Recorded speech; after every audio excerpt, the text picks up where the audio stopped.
अस्सलामुअलैकुम Weaver YouTube channel पे आज की एक नई वीडियो के साथ। आज की वीडियो में हमारे पास ये रूम हीटर है और इसको रिपेयरिंग करने का बहुत ही इजी तरीका आपको इस वीडियो में बताएंगे कि आप अपने घर पे हीटर घूमने वाला हीटर ख़राब हो जाए तो उसको आप किस तरह रिपेयरिंग कर सकते हैं।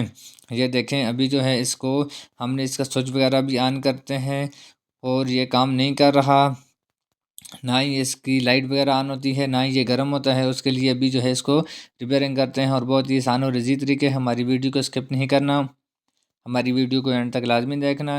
आपको मुकम्मल तरीका रूम हीटर को रिपेयरिंग करने का बताएंगे कि जो अपने घर पे इसको किस तरह रिपेयरिंग कर सकते हैं। ये देखें, इसके जो बेस के इस जगह पे भी एक स्विच लगा हुआ है, पर ये इसके अंदर तो नहीं है। पर अभी इसको खोल के चेक करते हैं कि इसमें कौन सा ऐसा फॉल्ट है जिस वजह से ये काम नहीं कर रहा, ना ही ये गर्म होता है, ना ही ये इसकी लाइट वगैरह ऑन होती है। उसके लिए आपने इसका जो बेस है आपने इसको खोल देना है और उसके बाद फिर आपने इसको चेक करना है कि इसमें कौन सा मसला फॉल्ट है। ये देखें, इसके ये जो बेस पे इसका जो ये स्विच है, ये स्विच के नीचे वाली जगह पे इसके छोटा सा प्लास्टिक का जो बटन लगा हुआ होता है वो बटन भी इसके अंदर नहीं है, जिस वजह से ये ठीक से काम नहीं कर रहा। पर अभी जो है इसको हम शार्ट करेंगे और शार्ट करने के बाद फिर हम इसको चेक करेंगे कि क्या इसका जो बटन गुम हो गया है, इसी वजह से ये काम नहीं कर रहा, कि इसके अंदर ये हीटर जो है ये ख़राब हो गया है या जल गया है, कि इसके अंदर कोई और मसला प्रॉब्लम भी है।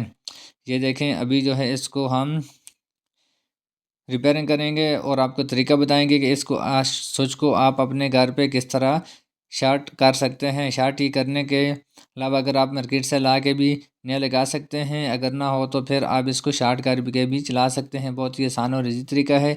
शार्ट करने के बाद फिर आपने इसका स्विच को निकाल देना है, शू को, और उसके बाद ये ऑफ हो जाएगा। अभी जो है इसको हम स्विच को लगा दिया है वापटा 220 पे, और अभी जो है इसको हम चेक करेंगे।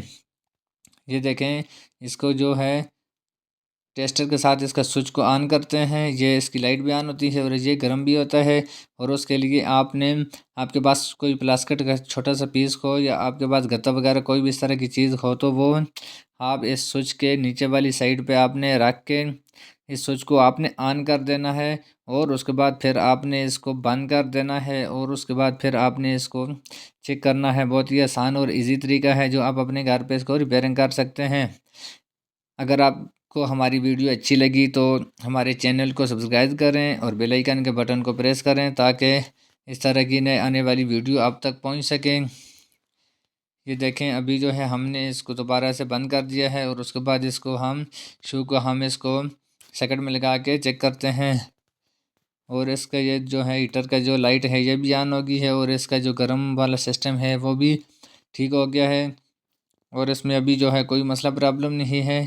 खुदा हाफिज़, पाकिस्तान जिंदाबाद। नेक्स्ट वीडियो की इंतज़ार करना और कमेंट में ज़रूर बताना आपको वीडियो कैसी लगी। ये देखें, अभी जो है इसके स्विच को हमने शार्ट करके हमने नीचे गत्ता रख दिया है और हमारा हीटर जो है ये बिल्कुल ओके हो गया है। अब इसमें अभी कोई मसला प्रॉब्लम नहीं है।